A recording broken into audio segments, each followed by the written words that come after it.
एक आदमी बगीचे में बैठा हुआ था। अचानक पेड़ के नीचे एक कोकून आकर गिरा। नन्ही तितली उस कोकून से बाहर आने की कोशिश करने लगी। वो व्यक्ति घंटों बैठकर उसे देखता रहा, पर अब उस व्यक्ति से ना रहा गया।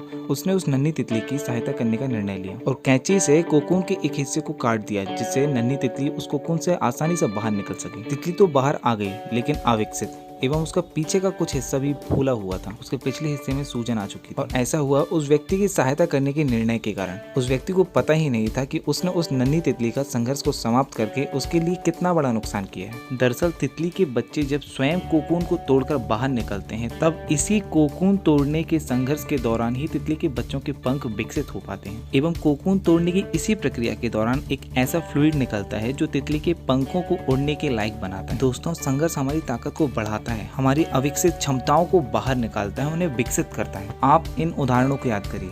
यदि श्री राम के जीवन में संघर्ष नहीं आया होता और यदि उन्हें वनवास नहीं भेजा गया होता, सीधे राजा बना दिया गया होता, तो कोई उन्हें याद करता? यदि श्री कृष्ण भी जेल में पैदा न होते, उनका मामा भी कंस की तरह बुरा न होता और ऐसे ही अनेकों संघर्ष उनके जीवन में नहीं होते, तो क्या श्री कृष्ण इतने महान बन पाते?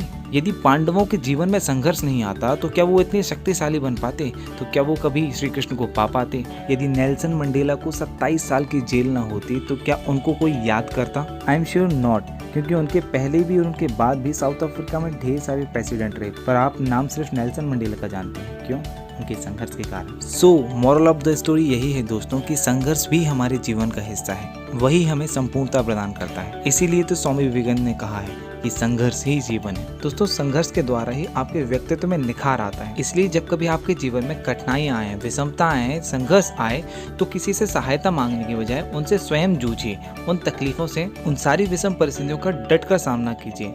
दोस्तों, अगर आप संघर्ष के दिनों में भी अपने हिस्से की जिम्मेदारी निभाने के बजाय, आप स्वयं से जूझने के बजाय, आप स्वयं की क्षमताओं का विकास करने के बजाय किसी से सहायता मांगते हैं, तो उस कैंची वाली लड़की की तरह कोई आपकी सहायता तो कर देगा, लेकिन फिर आपको जिंदगी भर उसी सहायता करने वाले व्यक्ति पर निर्भर रहना पड़ेगा। और ये बात तो सभी जानते हैं कि पराधीन सपने ही सुख नाही। आप दूसरे के अधीन होने पर बहुत ज्यादा दिन तक सुखी नहीं रह सकते।